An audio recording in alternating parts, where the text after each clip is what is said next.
Shalom, Santapan Harian Keluarga, Senin, tanggal 1 Agustus tahun 2022, dengan pembacaan terambil dari Kitab 2 Samuel pasal 12 ayat 18 sampai dengan ayat 23. Judul SHK, yaitu perubahan total.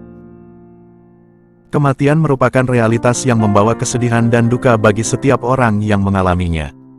Para pegawai menyangka bahwa Daud akan mengalami hal tersebut ketika ia mengetahui anaknya meninggal. Respon yang diberikan Daud ternyata sebaliknya dan sangat jauh berbeda ketika anaknya sakit.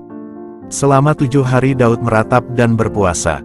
Namun setelah anak itu meninggal, Daud tidak lagi menangis. Ia bangun dari lantai, mandi, berurap dan makan. Apakah Daud tidak berduka? Mungkinkah ia senang dengan kematian anaknya? Perubahan pada sikap Daud menunjukkan bahwa ia sementara membentuk frame atau bingkai atau cara berpikirnya secara baru tentang kematian, dan tidak bisa dilepaskan dari penderitaan sakit yang sebelumnya telah dialami oleh anak tersebut. Kematian dipahami Daud bukan sebagai suatu keadaan penderitaan yang paling sulit, atau sebagai puncak penderitaan. Kematian merupakan suatu keadaan baru atau kemenangan bagi anaknya dari penderitaan.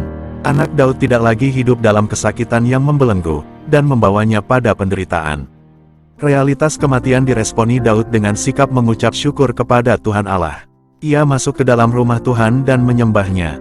Pengucapan syukur Daud disertai dengan pengakuan imannya kepada Allah yang memiliki otoritas penuh terhadap kehidupan manusia.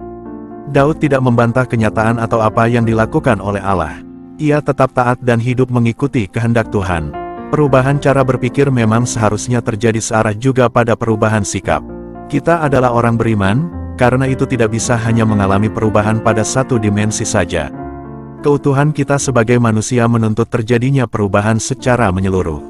Perubahan yang menyeluruh menjadikan kita hidup sebagai umat kepunyaan Tuhan yang hidup dalam kelimpahan dan kehendak-Nya. Mari berdoa, tolonglah kami Tuhan untuk sungguh-sungguh mau berubah. Amin.